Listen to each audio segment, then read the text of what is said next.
And as you all know, our purpose at Critical Connections is to enhance and encourage more critical writing in ceramics.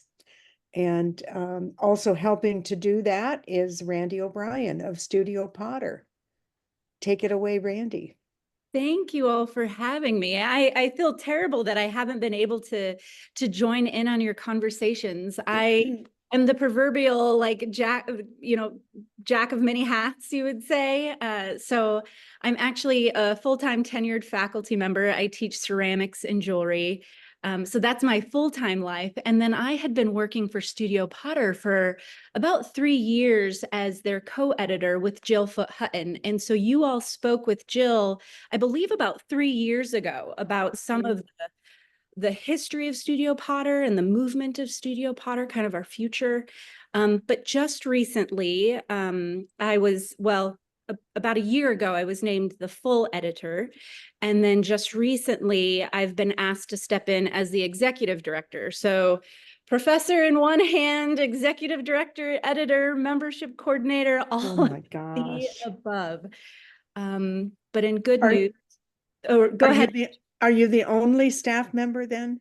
So yes, I am the only staff member for Studio Potter, though we did just hire a contractor, a 1099 staff person for Studio Potter to manage our grants for apprenticeship. So this is a person who's going to be overlooking and managing the budget and ensuring our jurors come on for the grants for apprenticeship program that we have. And his name is Dustin Yeager. Dustin and I have presented together at Critical Santa Fe years ago. And so we have a nice kind of written, what do you say, like critical writing history together, if you will. So it was nice to see kind of full circle from our writing years to now our working. One thing that I wanted to do, popping on here and speaking with you, is to tell you some of the exciting things that are coming down the pipeline. I know you guys just had conversations on AI, and there is that like disconnect between the digital side and the object side. And so many people reach out to Studio Potter wanting print to come back and wondering where kind of the objectness is of this object-minded writing that we do. And so we are actually going to be bringing back print in these very intentional anthologies. So rather than making a print magazine and competing with, businesses like Ceramics Monthly, what we're going to be doing is looking at our history of Studio Potter, looking at the current authorship of Studio Potter and creating these collections that are very intentional to what readers are interested in. So the first one that we hope to have ready by NCECA is The Kiln Architect: Innovation in Firing Success. And so we'll go through our 50 some odd year legacy, pull out a handful of previous archival articles, and then include about 5 to 10 contemporary articles and create essentially a large magazine, small book, large magazine. And then these will be available for print on demand. So I know when Jill spoke to you 3 years ago, she kind of talked about Eleanor. She was our emerita editor. And there was a big discussion back, in 2015, 2016, if print is dead, right? And Studio Potter went to digital because of the overhead cost. Well, now with print on demand, we no longer have as extreme of overhead cost of what do you call that? Like housing costs, like just a place to store this bulk of objects. Print on demand allows people to have it shipped direct rather than it coming to us and us holding on. So that's kind of one of the big changes that is happening for Studio Potter that I'm incredibly proud of, and I think will benefit our community, because in my mind, it brings back this idea of like critical writing, like specialized writing in an area of research that people can get excited about again, that it's not just this thing that exists in the ether of onlineness, if you know what I mean. And we have about 5 different types of anthologies that we're hoping to bring back. We're looking at Earth and Legacies, Environmentalism in Clay, bringing that back. So bringing contemporary authorship and our archival authorship for that. The Potter's Purpose, Ceramics and Civic Engagement. And so this will be about social practice, civically minded clay practices. We're also hoping, I don't know if I'll have this ready by NCECA, but Clay Visionaries, Insights from Luminaries in the Field. Studio Potter had a long history of doing a whole issue on one particular artist. We're going to be bringing that back. And again, putting that into anthologies as well. So some of our emerging readership can touch base with some of those voices like Yamada and Mackenzie, and also look at that kind of gap of artists who maybe weren't celebrated in the 90s and early 2000s. We're kind of bringing back those visionaries from our history and reinvestigating why they matter and how they built the scaffolding for a successful clay community. So yeah, so that's one exciting thing I'm proud to announce. And then the other thing that we have that I know Nancy was speaking about last during your AI conversation is we are starting a podcast. Well, we've already started a podcast. But we're reaching out to our past authors and asking if they would be interested in reading their story. And then we put their voice telling their story on our podcast. So we have 9 episodes up of that right now. And it's like a small version of an audiobook. So some podcasts are witty and chummy and chatty. Our podcast is more of like a short version audiobook. So they're reading their articles. It's very seamless. But we're adding to it every month. There'll be new little features as we start to develop and build this like collection of audio. So that's a new one. And tethered to that is I was able to get Jerry's old audio recordings from the 1970s, 80s, 90s. And I have all of his original audio recordings. And I've been remastering those and then turning them into archival audio. So one of our first podcast releases was Frances Senska, her interview with Jerry. So it was the first time I had ever heard Frances's voice, and I've grown up in Montana. That's my home base. And so it was really lovely to hear Frances tell her story in her own words, to have that kind of ownership and authorship over her story. So yeah, we have that happening as well. Some of the new things coming up with Studio Potter. Oh, I'm muted. How are you then distributing that? And I mean, right now, what we're familiar with is the online version of Studio Potter. right. And will that continue as it is, or yeah? Yeah, great question. So Studio Potter, our online home base, studiopotter.org, will stay the same. We're adding new tabs to our website. So the podcast, there will be its own tab. We're actually, as we speak, we are in a beta version of testing a new server and a new updated version of our site. It's the same site, but for us on the back end, it's a new website to us. Our readers won't see too many changes, but we will be, once we release this new beta version, there will be a new tab for the podcast. Right now, it just exists like an article would exist. And we will still continue to release 3 to 4 articles per month, every month, 12 months out of the year. And then those anthologies will come as kind of a specialized collection that, has both historic articles and contemporary articles. And then the podcast we release 2 times per month as well.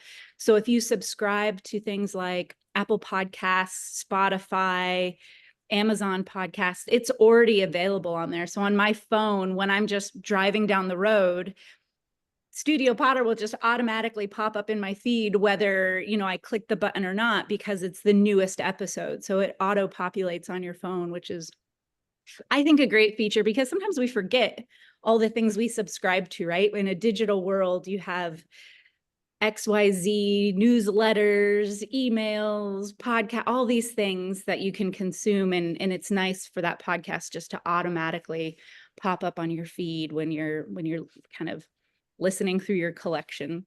For me in Montana, I drive, an average of 18 hours per week. So I'm a podcast consumer.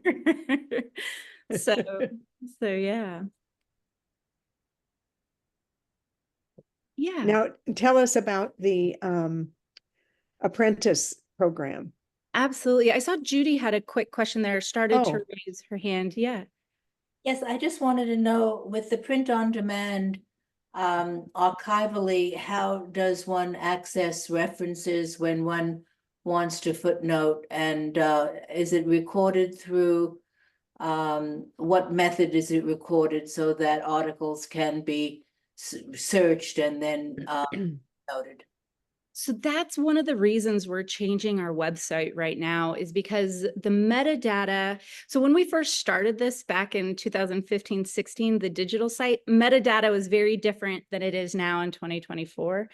And so it's not as easily searchable. We had to manually input things like wood fire, critical craft, whatever the keyword is. And, there were some gaps in our editorship over the years where it may not have been as succinct, that manual input of metadata.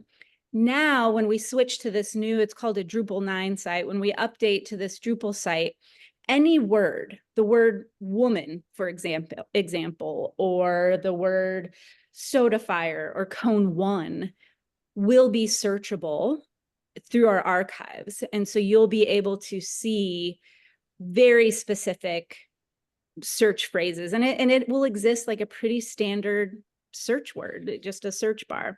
And it will have similar features like you would see in a library, where you could break that down to an advanced search. And maybe you're looking for an article from 1972.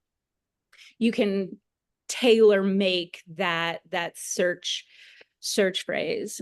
In terms of footnoting, I didn't quite know how to answer that.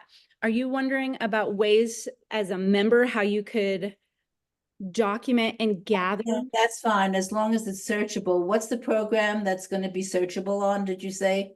What is the Drupal 9 is what we're moving to. Drupal? Yeah, it's the weirdest word, Drupal, Drupal.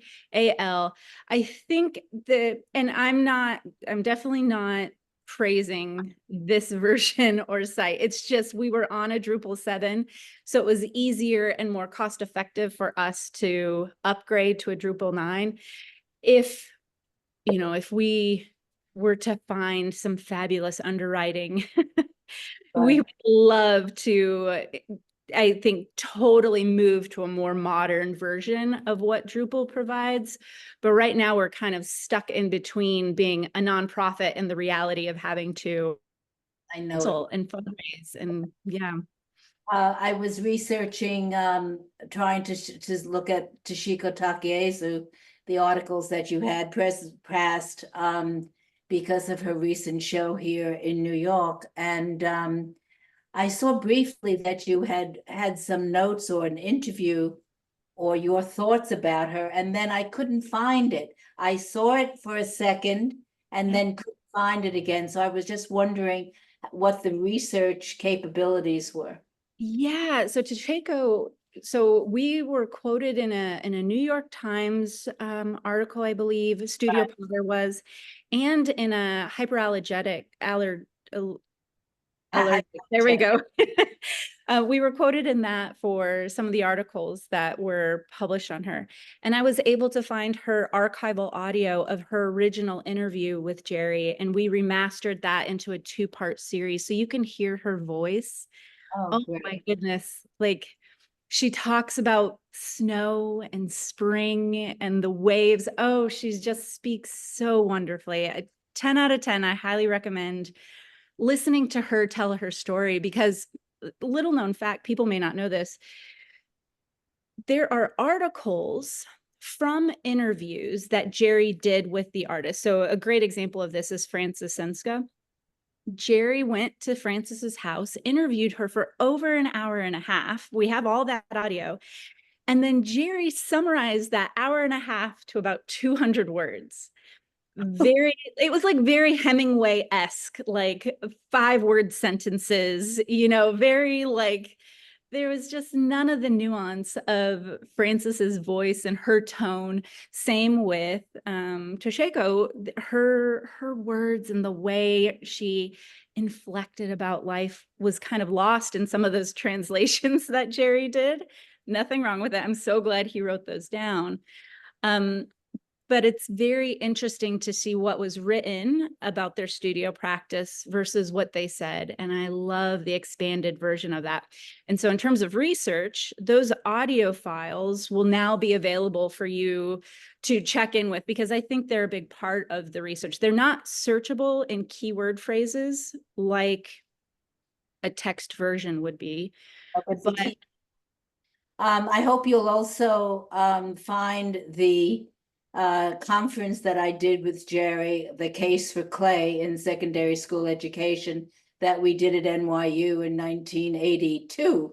I was on the board then, and it was a 3-day conference with Peter Sheldall, and it was quite a conference. And I do have those tapes if you don't, but I'm sure Jerry has them. yeah. You reminded me of your 18 hours of driving, reminded all the hours I used to drive up to Vermont to be with Julie and Jerry, to be at the board meetings. We didn't have Zoom in those days, Elaine. We Oh my God. traveled to board meetings. Yeah. No.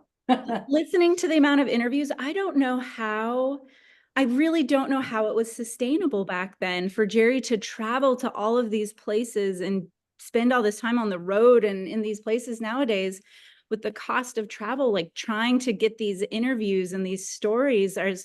It's truly amazing what Studio Potter did in kind of our founding years. I think we had more time then than we have now. I don't know. I think the clock was longer then. Yeah, maybe so. I wanted to ask you how this is affecting your revenue stream at Studio Potter. So part of the reason why Studio Potter has now switched to an executive director and editor kind of side by side is to really kind of tighten the belt and focus on how our revenue is used, right? Mhm. Our goal isn't to make money.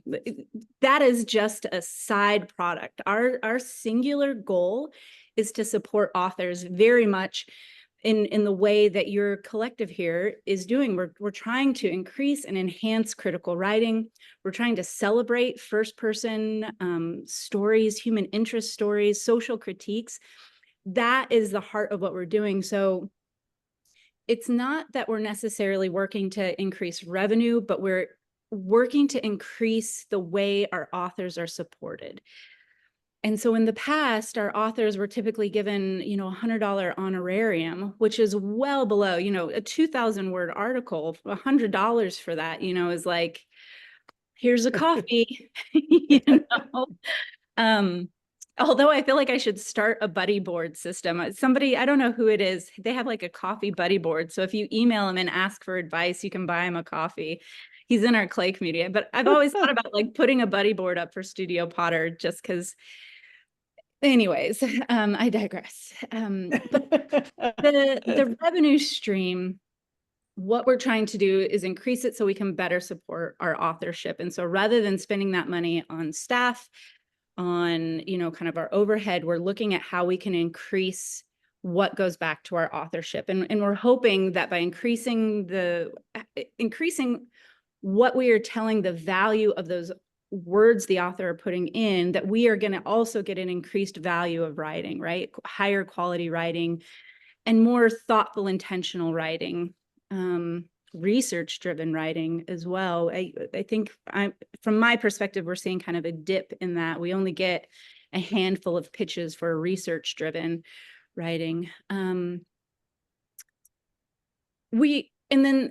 And then those anthologies that I was talking about, that will be a product that Studio Potter sells. But that product, again, the mindset is not to increase Studio Potter's revenue because we're a nonprofit. The goal is to increase what we can provide our authors. 2 years ago, I pitched the idea of a writer's retreat, and it was a week-long intensive where we brought in what we called 4 legacy writers, 4 legacy authors who had written and published with Studio Potter in the past, and they nominated 4 emerging writers. And this group of 8, plus me as the editor, and then we had 1 guest editor come. We all sat together and talked about writing. We talked about sharing our stories and how to cultivate, again, this idea of critical writing in ceramics. By having products like those anthologies, that money can go to bolstering things like a writer's retreat. We're trying to cultivate this generation of authorship. And I think that's one of the things that from the lens of an editor, is my biggest fear is the desire to write in long form, right? With social media, 2,200 characters is your window, and you get that, immediate gratification from 2,200 characters.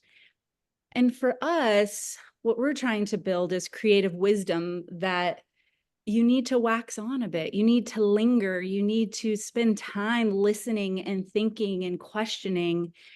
And for us to add revenue, what we're trying to do is add additional spaces to cultivate that mindset, to get out of 2,200 characters and into this more dedicated, thoughtful space of questioning. And that could be anything. I'm not saying it needs to be research driven, just reflecting on one's narrative or talking about kiln building. How do we tell a great kiln building story? But I want to build a space with added revenue for stuff like that.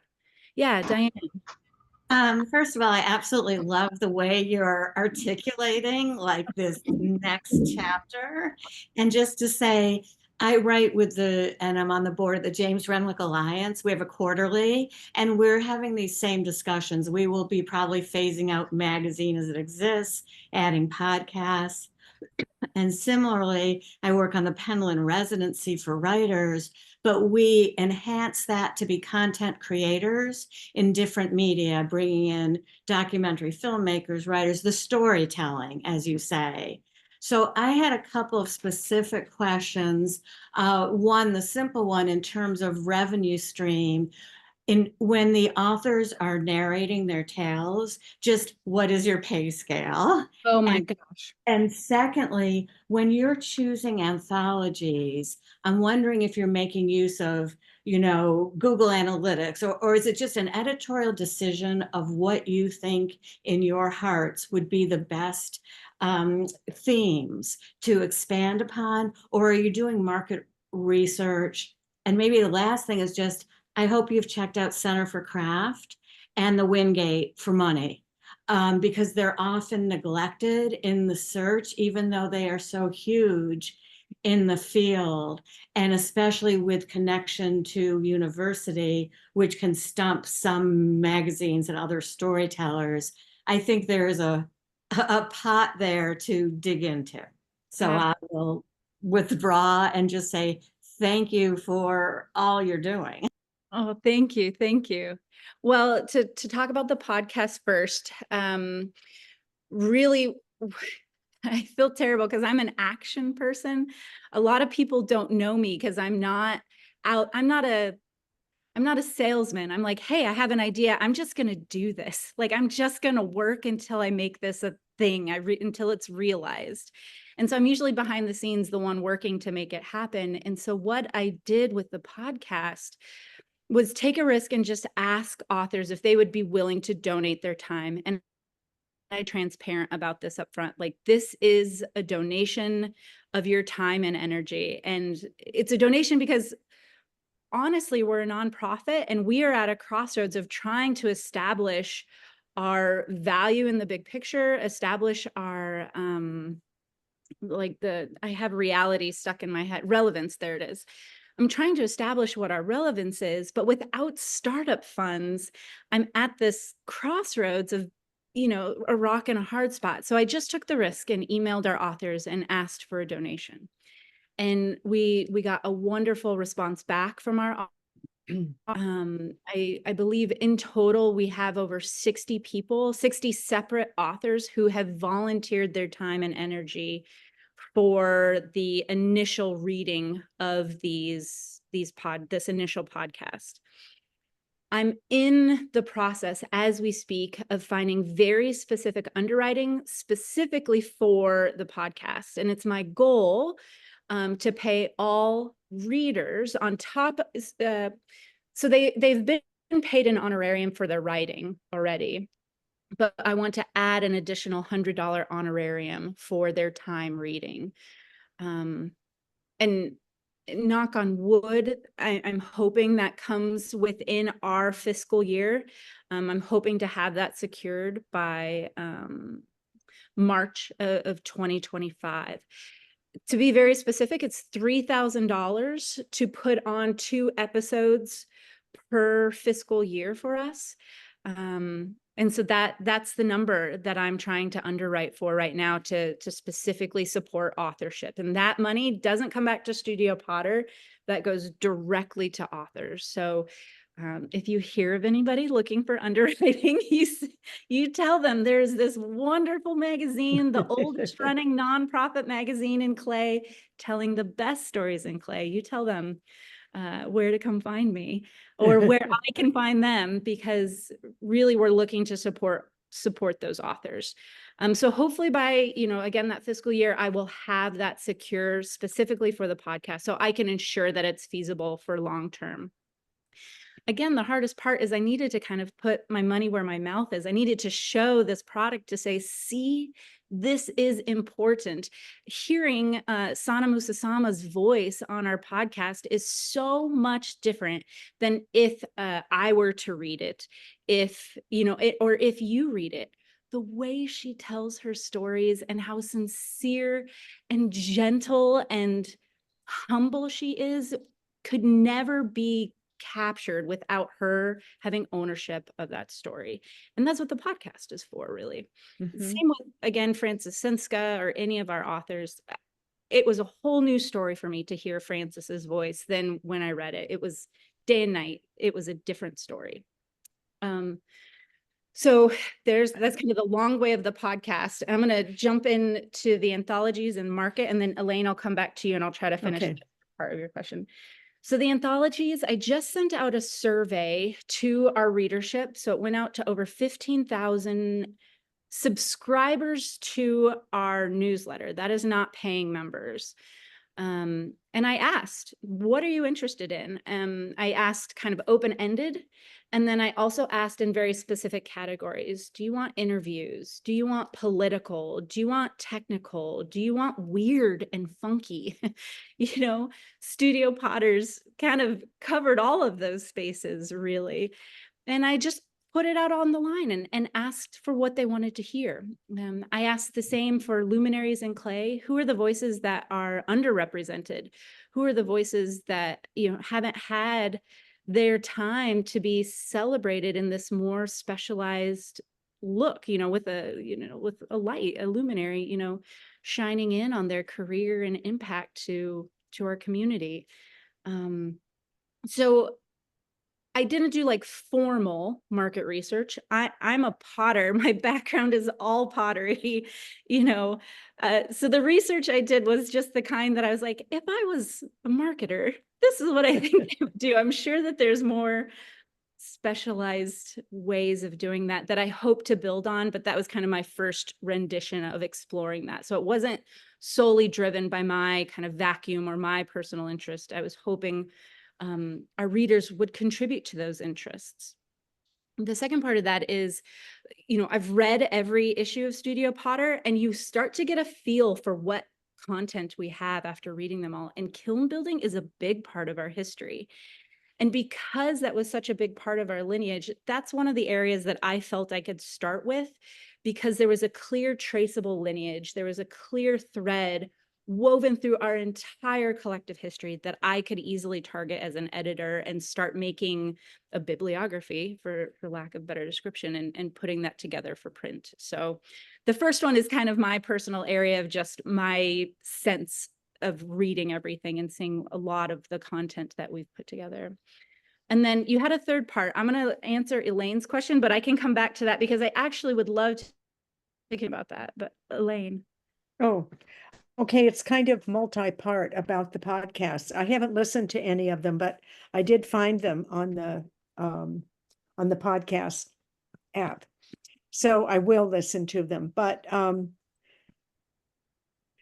I listened to Grammar Girl on the podcast, and the story, or the questions and the stories over the course of it are and I listened to The Moth. I love The Moth. Agree. Yeah. Yeah. But both of them bookend with advertising. Is that something you're doing or thinking about as a revenue stream from those? And then the second part of my question is, when, I also listen to Audible books on Libby, Mhm. and I'm sure those authors then are paid per listen, just Oh. like they would be if they were selling a book. Probably not the same amount, but it's just like when you play a song, you have to pay the usage fee. So do the podcast apps do anything like that, where they keep track of how many listens you have, and then they give you, I don't know how they work. So Right. anyway. So there are analytics. I can see exactly which type of content gets more listens than the others. So yes, we can absolutely track that. Right now, our podcast isn't asking for advertising, primarily because we're a nonprofit. We can't technically, legally That's Jerry.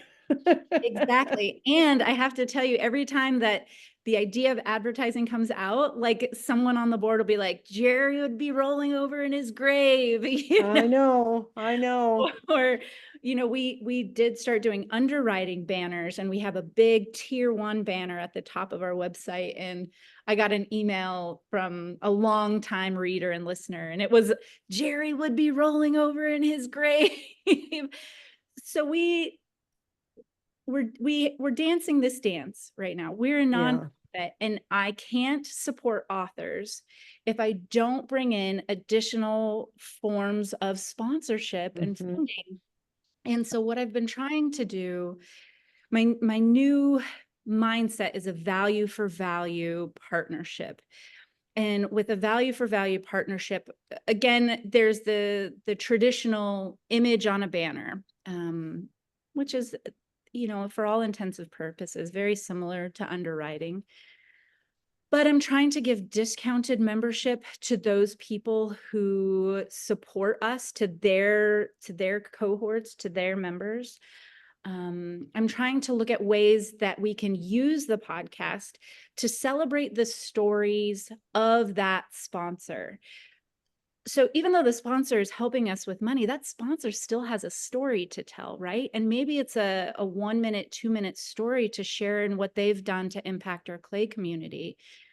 But I'm really trying to lean into, rather than it just being like, hey, click this link, to say, no, there's a story here. There is value here. This, Ellen L. Kilns or the Rosenfield collection, we can say there is something significant here, and here's why. Here's the story. Here's the impact. Here's the legacy. And so that's kind of my newest mindset. The podcast is still so new that we haven't had underwriters jump on yet to pay for an underwriting package, or to have a conversation about that value for value partnership. But I, for the record, am actively emailing Hayne Bayless, we have a board of directors we're a working board. And so Hayne Bayless, he is my underwriting guru, just sending out emails and helping me connect to our community. But we're having to re-educate people and say, there are these past models of advertising, and all you get in return is an image where we get financial gain. What we're trying to re-educate people about is Studio Potter matters, because we are sponsoring these authors, because we're enhancing critical writing. We're really trying to connect the dots of like why Studio Potter matters, and that if they support us, we care enough to support them. And maybe that's sharing their story. Maybe that's giving their members discounts. I'm open to creative solutions to develop value. I don't want the superficial exchange of image and money. And I can do that if people want it simple like that. But I think these stories are bigger and more valuable than just those kind of quick exchanges of money, right? Mm-hmm. So, Yeah. yeah, I'm gonna have to follow that grammar girl. That sounds really interesting. I haven't done Yeah, that. it's fun. She's good. Well, and I think that kind of comes to the third part of Diane's question of have I connected with Center for Craft or the Wingate Foundation? And the answer is no. Wingate, I'm actually honestly having a hard time connecting that dot. People talk about Wingate all the time. I, serve on board of directors for other places. And I'm just like, how does this happen? Some people make it look so easy to like be in the right time and right place. And I just haven't been there. And mind you, I've only been the executive director for about 6 months. So I haven't had a ton of time to really start establishing that network yet. But I just haven't been able to do it. And obviously we can see that our past leadership hasn't been able to make that connection either. With the Center for Craft, a lot of their grants have been research driven. And so before I came on, we were just a digital magazine. Nobody really saw it beyond that. And it's not that they didn't see it beyond that. It's that we weren't connecting the dots for the grant, right? But building this anthology of kiln building, looking at, Earth and Legacies,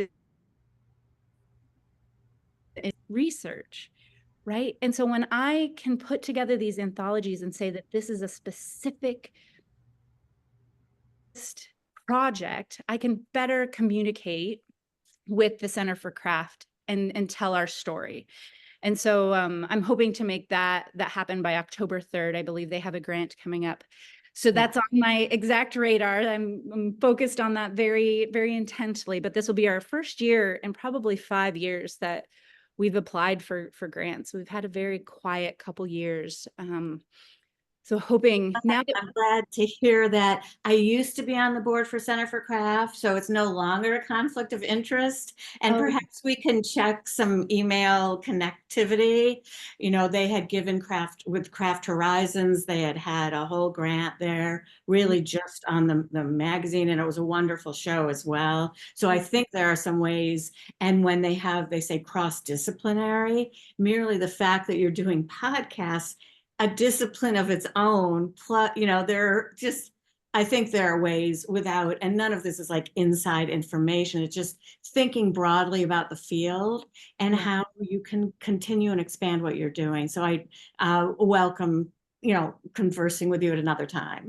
That would be great. Yeah, well, and that's just the thing. I think the hardest part is connecting why it matters, why it matters to remaster archival audio.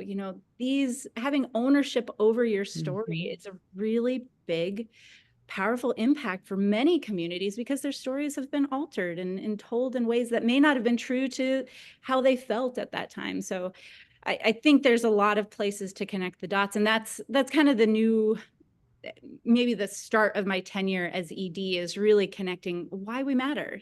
There is relevance to what we do, and there is relevance to increasing what we do. Again, it comes back very much to what you all are doing in your cohort here, trying to develop ideas and authorship and celebrate good authorship. you know? With Not to whom are break you your doing train the, of thought, but I'm not sure how to interject a question, but I have one. Yeah. And it goes back to a question that came up earlier, and that was about the grant program. And I saw it on the website. Seemed kind of confusing to me because I couldn't understand how that fit with the mission of the organization. And everything you've said today, which is eloquent and wonderful, and I mean, I'm dazzled by your enthusiasm and knowledge and insight. But can you speak to that grant program a little bit? I'm guessing it was driven by a donation and doesn't really fit with the mission at all. But I think at the same time, it's confusing because when I go online to look for somebody to give money to, and I see that Studio Potter has a grant program giving grants instead of receiving grants, it makes me think that perhaps Studio Potter is somehow magically now a wealthy organization that is endowed well and is spreading their wealth around the country. And it is kind of counterproductive to everything you've said about trying to generate funds to keep the magazine going and following the mission. So can you No. address that? And by the way, I think you are nothing but dazzling. I mean, you're amazing. Thank you so much. Well, I'm let out the gates. I'm usually behind the computer just typing away, so it's nice to actually talk with people. um, that's really good insight and feedback for us because again, we're at a crossroads where we're updating our website. So thinking of ways that we can articulate that, no, we are 100% not wealthy. And although we do have this grant for apprenticeship program, it is privately funded. And it so starts, it's its own silo. it's its own silo. It is its Okay. own silo. And the reason why it came to Studio Potter versus any of the other clay organizations across the country is because if you look at our history, our authorship has supported apprenticeship or non-academic models as a part of our core foundation. And so that apprenticeship model has been celebrated in the pages of Studio Potter since the onset. And I think, and I can't speak for the donor, but my assumption of when it was initiated and when this donor was selecting Studio Potter, it had a lot to do with Studio Potter's legacy and support of the apprenticeship model. And we were kind of a safe space to like ensure that that model was protected. We do not take a strictly academic model. We celebrate it, but we celebrate academia writing equally as much as we do a non-traditional education model like apprenticeships. Mhm. I do like what Elaine just said about it. It's its own silo. I think if you could develop that image a little bit more and put it in the silo so that it didn't seem like it was necessarily a part of the mission of Studio Potter, but you were just promoting this opportunity for somebody else. And one other thing before I stop talking, I think if you just had a simple donation, I looked online and you have a lot of ways to give money, but it's not relative or it's not obvious how you just give you $1,000. Right.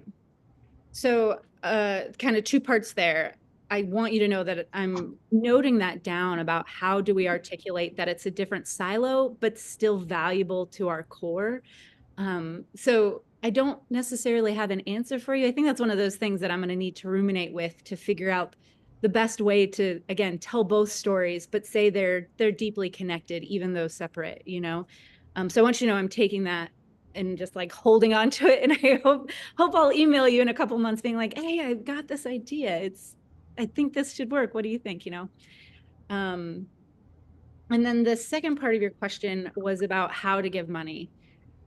So right now, the way that Studio Potter was set up was just through PayPal. So there's only two ways to give Studio Potter money. And one way is through our PayPal link. And it's just a straightforward donation button where you click it and then you can input the number that feels appropriate to you. And so we have campaigns. We just, well, not just finished, about 4 months ago, we finished a spring campaign where we actively emailed people who have signed up for our newsletter, and we actively announced it on social media. And we put that link in there so people can click it, whether they're on our website or social media. It takes you to the same donation profile. And then Do you want me to bring it up and share my screen with Sure. Yeah. Okay, hold on, I'll do that. Talk among yourselves.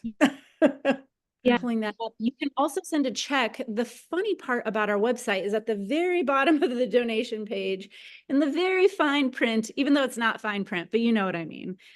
Bottom, it says you can also send a check to this address, and it's our PO box. So those are the two ways that we accept donations right now.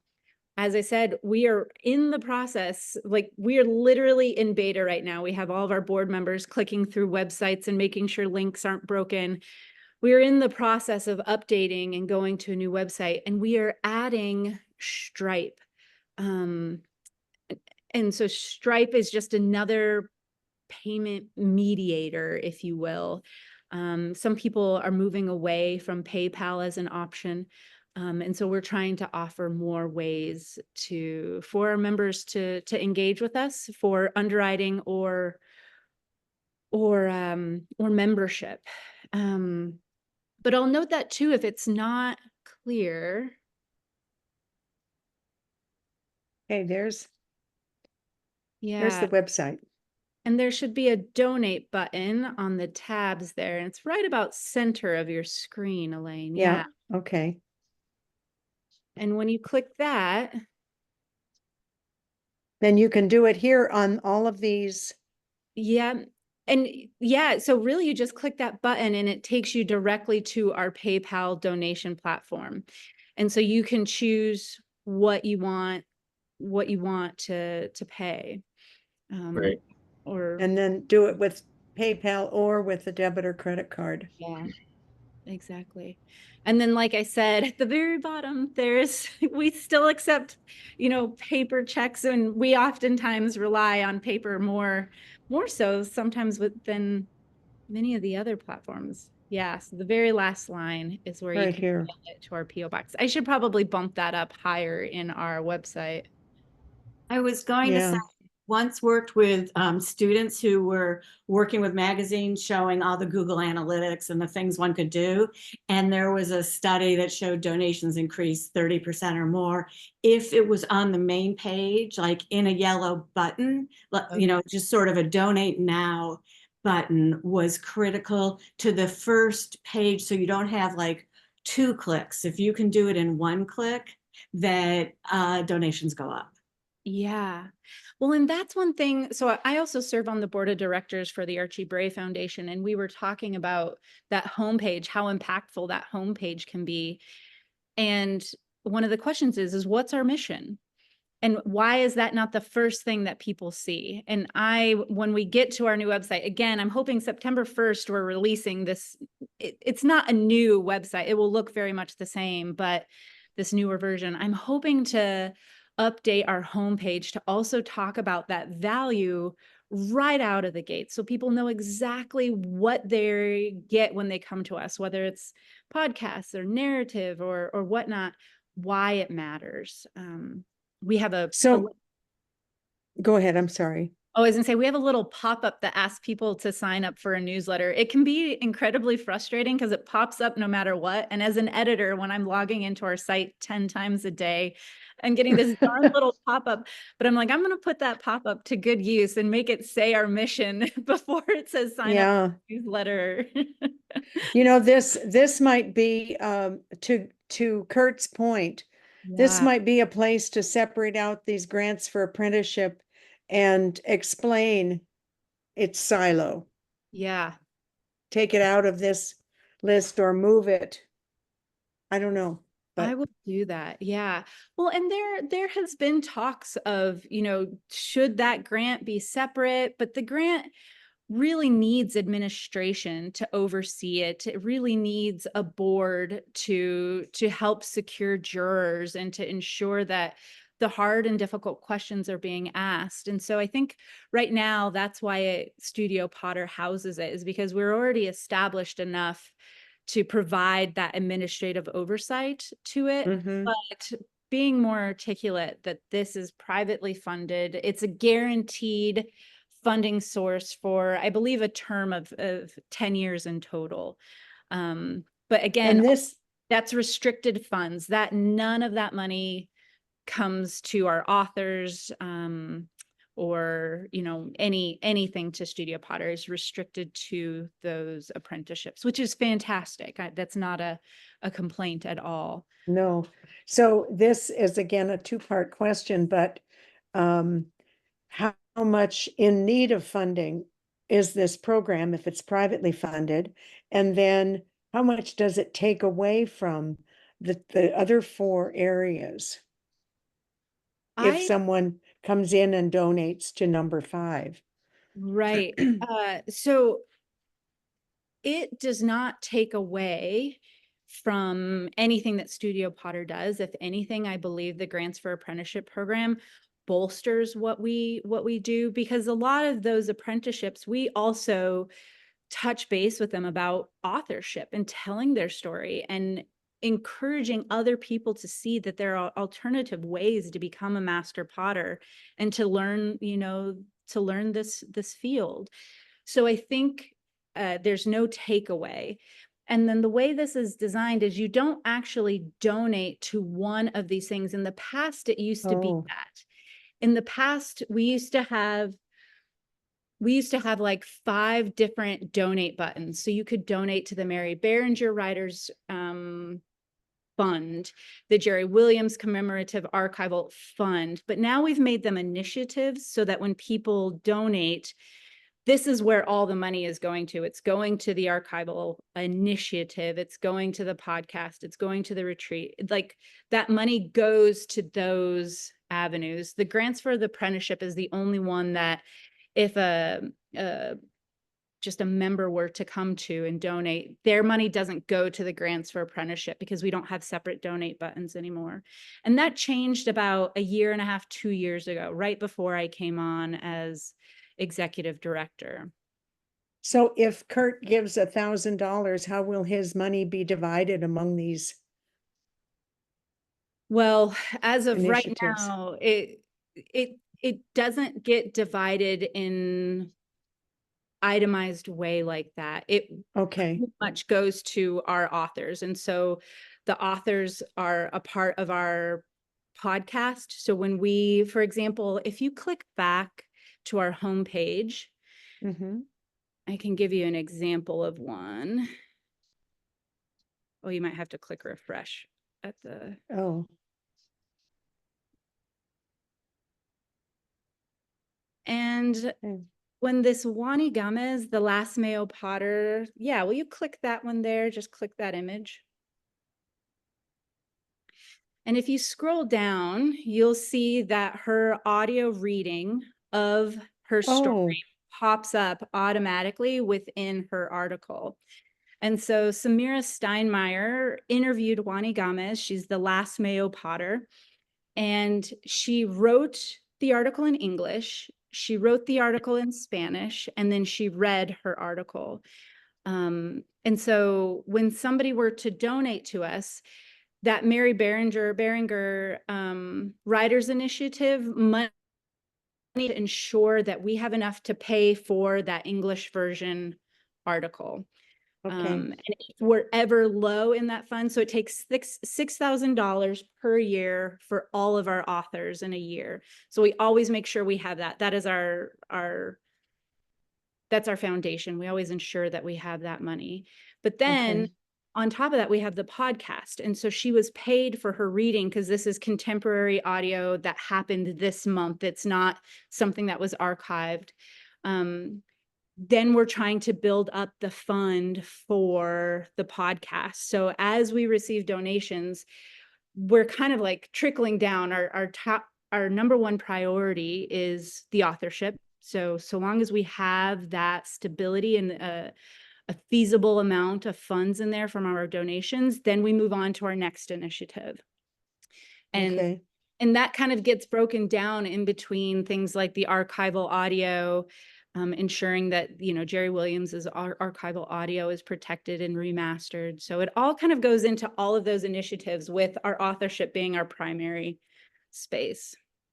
Okay. But these are So, all good questions. So I think maybe what I should do is, you know, connect with our board and have these conversations about how can we make this more clear for our members so they know exactly. And if, you know, if they wanted to have a separate donation area that is restricted to, you know, the podcast, we can still have that option. But they changed that option about 2 years ago. So okay. So on the podcast, are there images included? on the podcast, no. Okay, that's the advantage of doing it here, because you can scroll through it as it's playing. Right. So you could play the podcast right now and then read along with Samira as she's Okay, doing her article and see the images as you go.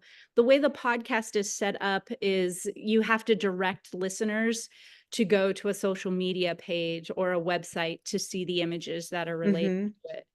So, okay, and okay. if people are looking for our podcast, we have it in a couple areas. Each article will have it, each article will have it at the top of the article so they can immediately access it there.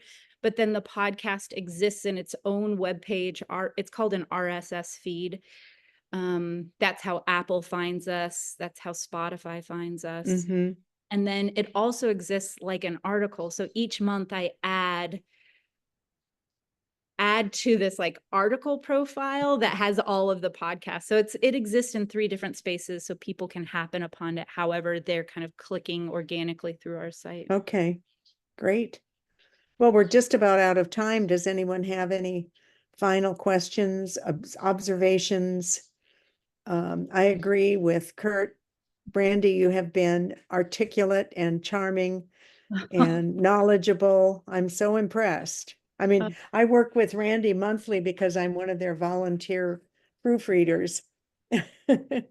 And so I'm impressed with the work that you're doing and your commitment. I don't know when you sleep with a full-time job and doing all that you're doing for Studio Potter.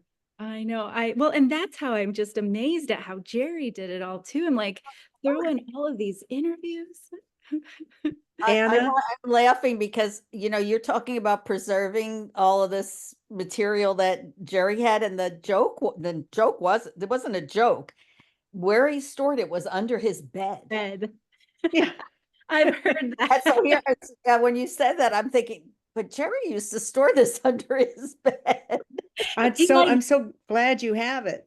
It's like osmosis, right? If you sleep with it, you just absorb it all the time. Put them under your pillow. That's the folklore that I can start. When I heard that Jerry slept with it under the bed, I have to put mine somewhere near the bed now too. So yeah. one issue under my pillow per month. Yeah, it's true. Studio Potter for so many years. He would be so proud of you, really, Randi. Agreed. Really, honestly, you're just a breath of fresh air. And of course, Julie, I have to say, Julie helped him quite a bit. Every man needs a good wife. Yes. But you know, he lived and breathed. He didn't have any other full-time job. You also, the fact that you're also a working professor is even more because to do this is Jerry's, that was his full-time job. So, and he breathed it. So don't sell yourself short. You are doing, believe me, much as good as, if not better. Oh, you guys are going to give me too big of a heart. Congratulations. It's fantastic. Thank you. We look forward to all of your initiatives coming to realization. Oh, thank you. Thank you. I appreciate all of your time and listening to me chat about it and celebrate what Studio Potter's doing. And if you're not, you should consider being a member, but you don't have to. There you go. Soon, because we are starting that new website. So hang tight. I'll be sending everybody emails and And don't be Good. a stranger at NCECA either. I would love to say hi and connect in person as well. Will you have a table for Studio Potter this year? Yeah, this will be the first year we're bringing back a table in, I believe, 5 years, maybe 6 years. Wow, So yeah, we will have a table this year. So good. That's yeah. great. Come That's say hi. great.